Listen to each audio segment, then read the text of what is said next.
Sibona ukuthi senza kahle kunosine, senza kahle kunabanye abefundisi, senza kahle kunabanye abantu abakhuluma lento esikhulumayo, but sizokwenza ngoba sizolandela imfundiso zikaKristu, ngoba ukubeke kwakliye. Now into esinikeza ke inkinga manje, it's because sibalekelana nokunderstand the context yencwadi esuka ibhaliwe, sibalekelana nokuthi sikhumbuzana ukuthi phela esikoleni safundiswa bakithi ukuhlaziya incwadi, sizobheka incwadi, umbhali, iliterature nje science esikoleni, and nakhona indlela kwakhulunywa ngayo kwakuhlukaniswa ngisho izitanza, kuthi uma ucabanga ubeqondene ubebheke ubethi ngokwakho uyibuka kanjani le. We were trained umoya wokudiscern and nokuthi sicabange sikhulume thina until ke angazi lo moya ukuthi singawuvala kanjani, siwenze njani, ngoba wafika wasusitshela ukuthi thina sikwazi ukuyicabangela, wasusitshela ukuthi thina sikwazi ukuthi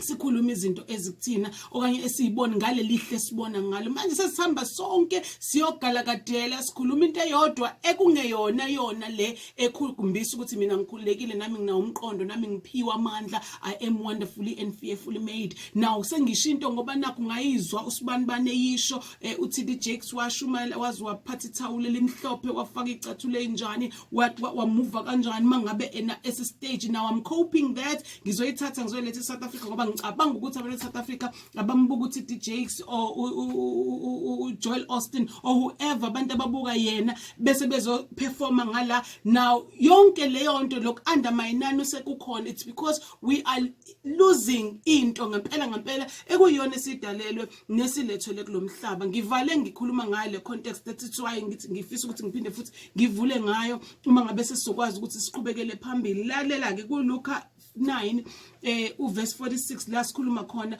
uJesu mangabe ekhuluma ngomkhulu noma la ipart ithi bonke abantu bebephikisana. Now nathi sisixoxoxo, so who's greater than omunye, yabo siphila lapho manje banongcono kunomunye, banomkhulu kunomunye nani, but ngithanda into eyodwa uJesu mangabe bafundisa lo seBhayibhelini ekhulunywa ngayo kuma 4 gospels. Ngifuna ukuthi uthi bathi laba bambonile omunye ekhipha amadimoni ngegama lakhe, wathi ena ongamelene nani ungakini, because ubekhipha ini lo abakade bemvimba bona yilo owathatha lento eyayifundiswa uKristu yokuthi unamandla okwenza nawe uhleli lapho. Akazange ngalinda umfundisi, akazange alinda umpriesti, but wabamba into uKristu ayifundisa yokuthi you have the power. Uma mina Kristu mgcotshwa kaNkulunkulu, mina sithunywa sikaNkulunkulu ngikwazi ukuqalekisa umkhiwane, nawe ubungakwazi ukuthi intaba ngquleka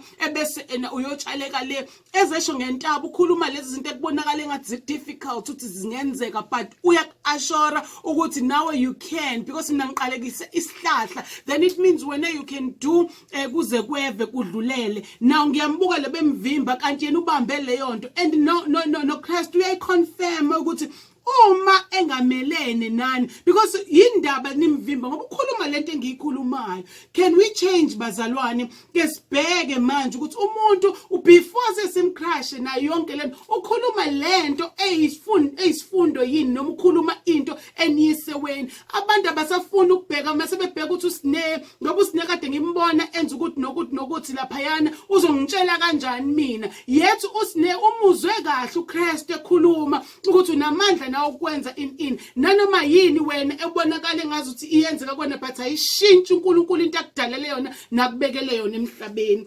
Uthi ke la uma ngabe sebefuna ke manje, because nabo okay bakhumbula kokunye babanye bakhumbula yazinzima lento yokuzazi ukuthi wena ungcono ngoba nakho uyakhonza njalo every Sunday, ngoba nakho wena uyenkonzweni or esontweni or wherever lendlela obiza ngayo uya lapho every busu uzibone ngazi ukuthi wena ungcono kunabanye. Like kwesinsikhathi uyakubona ukuthi okay selingana, isikhathi akubona ukuthi selingana. Nala ngibuka leyo nto mina ngokufunda kwami lencwadi, uma ngaba abafundi namanje ngoba nakho ama Samaria wamamkela uKristu sebeyabuza bona sebeyakhumbula manje hayibo konje nathi we have the power yokuthi senze izinto zenzeke ukususa intaba ngala seyitshala ngalena. Sebeyabuza kuKristu ukuthi hayibo awufuni sivele sibuyize umlilo nje bese uvele uqeda ngalabantu abangakwamkeli wena. kukhona inhlobo enjalo yabantu edinga namhlanje ukuthi sizoyikhumbuza ngiyitshela ukuthi uKristu lo othi wena uyamlandela, lo othi wena uyinkosi nomsindisi wakho, uthi ke awazi yini wena ukuthi ena unomoya nhloboni yomoya onayo. Lento isho into esimple ukuthi yes, imimoya iya exista, but ihlukile imimoya, and njengoba yena ayekhona wabafundisa wabatshela umoya ekufanele bahambe ngawo, umoya oclean, umoya ongcwele, umoya ohlanzekile ngesizulu. Now yini manje senizoqala phansi nina ebese nenza izinto ngendlela nisebenzisa ama powers enu ngendlela errong, ngoba indodana yomuntu ayizelanga ukuzobhubhisa abantu but ukuzobasindisa. Ikabili ke lento ngenzeka ukuthi ukhuluma ngaye ukuthi yena as umuntu kaNkulunkulu okanye umdali or umuntu njengoba indodana yomuntu naye akazelanga la uzobakhumbuza the real reason bezile la, akazelanga ukuzobhubhisa, uyangizwa, kodwa ukuzosindisa. Now njengoba ngithi kabili ukhuluma ngaye ngala aphinde futhi abatshele nangabo nawe uyindodana yomuntu, nawe ongilalele, nawe ongibukayo uyindodana yomuntu. So the real reason or the only reason wena ukhona uexista ukuzophilisa abantu, ukuzobasindisa, hayi ukuzobabhubhisa. So uma wenza leyo nto yokubhubhisa yokukhuluma isinomi kanjani, then usenkingeni, usazoba senkingeni. Now let me go back kancane kuleyo context. Uma imbhalo ichaza uthi uKristu lalala angizanga mina kuwo wonke umuntu, but ngize kwizimvu zaka-Israyeli ezinjani, ezidukileyo. Now ibuya lento kumina engqondweni yami ithi yazi ukuthi khona lento esinenkinga yayo namhlanje ezweni esiphila kulona. Sanede sezwa ngebhayibheli sabamba but sayishiya le party ethi kahle kahle uma ukuthi ukhuluma eRome, ukhuluma isiZulu, uzobatshela ngento wena okholelwa kuyona ngeke baze bakuzwe.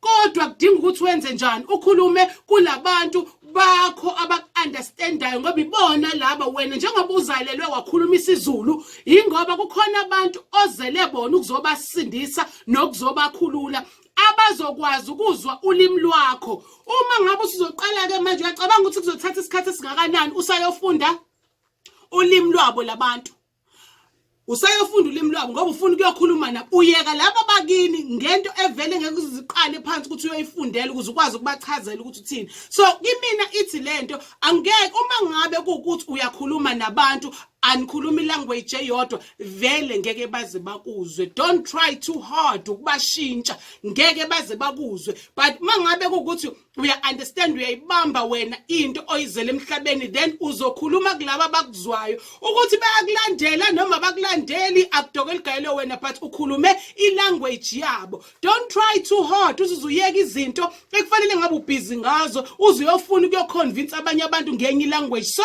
ithi lento uma ngabe ukhonza ema-Roman or ukhonza e-Victory Ministries or ukhonza eThekwini Community Church, labo bantu abalapho yilabo bezwe ilanguage yakho. Musukusuka bese uthi uzoya elindelani uyoshintsha abantu ngoba nakho ufuna bezwe ilanguage yakho. Uma ufuna ukubashintsha ke or ufuna ukuthi baguquke bakuzwe, go and learn their language, then uzoqala ungene ngayo. That will be your entry point ukuze bakwazi uku-understand, bese uba-understandisa kahleke. Kodwa uzukwazi ukubatshela ukuthi lokhu enikwenzayo kumbi ngoba abamelene nani, kodwa bakanye nani. It's just that nikhuluma ama-languages angafani and niphuma ey'ndaweni ey'ngafani, izindlela enenza ngazo azifani. So please make sure that you understand that njengomvangeli, njengomfundisi, njengomuntu odaliwe emhlabeni ongadalelanga ukuzobhubhisa limaza abantu but odalelwe ukuzosindisa abantu. Awe wedwa ongilalele, ingawe wedwa wena ongibukayo ukuthi kahle kahle